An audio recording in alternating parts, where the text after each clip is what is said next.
The air hangs thick with the stench of stale alcohol and unidentifiable alien musk.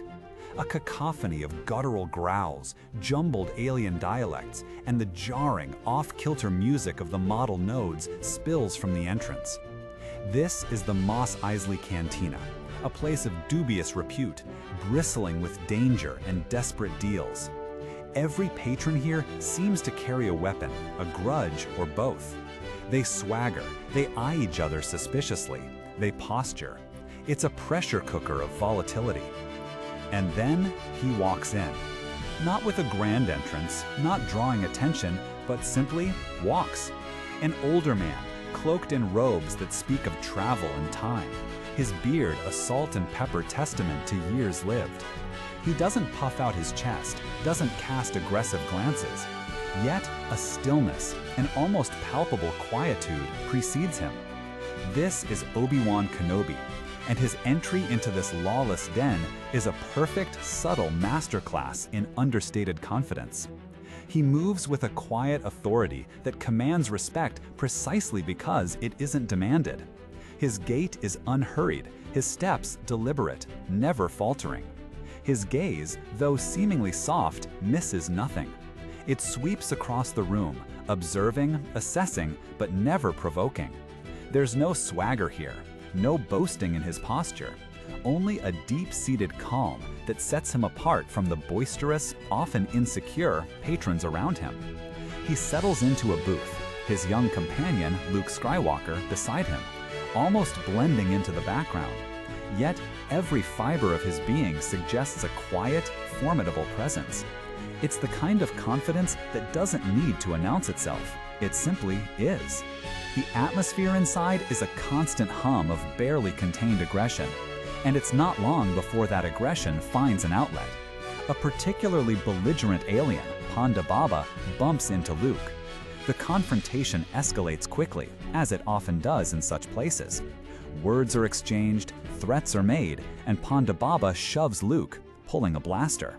His companion, Dr. Evazan, warns him that Obi-Wan is wanted, and then that chilling line, "He doesn't like you, I don't like you either."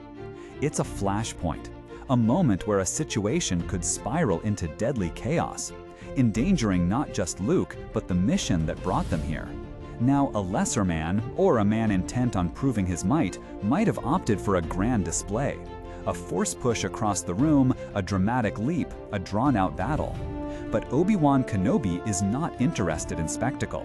He is interested in protection, in swift resolution, in getting a job done. The situation is diffused not with a grand display of power, but with a swift, precise, and almost reluctant use of his lightsaber. One moment, his hand is resting calmly. The next, a blue blade hums into existence. A brief, elegant arc in the dim light. There's a flash, a sickening sizzle, and then silence. Ponda Baba's arm is severed, falling to the floor. The blade is then retracted, almost before the eye can register its full form, the distinctive hum fading back into the general Cantina den. It's over in an instant, surgical in its precision. The act itself is a testament to immense power, yes, but the manner in which it's executed speaks volumes about his character. There's no anger in his movement, no triumph in his eyes. It's a clinical necessity, a regrettable but unavoidable action to protect his young charge. He doesn't linger, doesn't gloat, doesn't even acknowledge the horrified reactions of the surrounding patrons. His focus remains on Luke, on their exit, on the mission. This brief, pivotal scene in the Mos Eisley Cantina perfectly establishes Obi-Wan Kenobi for a new audience. It's the very first time we see him truly wield his power, and it sets the stage for everything we come to understand about him. He is a man of immense capability, a master of a mysterious, awe-inspiring energy. Yet, he chooses to wield that power not for personal gain or glory, not for show, but with wisdom and profound restraint. He is not a swashbuckler eager for a duel. He is a guardian, a protector, a Jedi master whose understanding of the Force extends far beyond mere combat. His actions here communicate a deep understanding of consequence. He knows the weight of his power, and he applies it only when absolutely necessary. with the minimum force required to resolve the threat. It's a lesson in control, in strategic thinking, and in the true meaning of strength, which often lies not in what you can do, but in what you choose not to do. The Cantina scene is more than just an action sequence. It's a character study, a window into the soul of a man whose quiet authority is far more impactful than any boast, whose precision is a testament to skill refined by wisdom, and whose restraint in the face of provocation is the hallmark of a true master. As we reflect on this iconic moment, it becomes clear that Obi-Wan Kenobi embodies a timeless lesson. True power is often expressed through quiet confidence and measured action, not through grand gestures or aggressive displays. It's about protecting what matters, achieving the goal, and doing so with a moral compass that guides every swing of the blade, every carefully chosen word.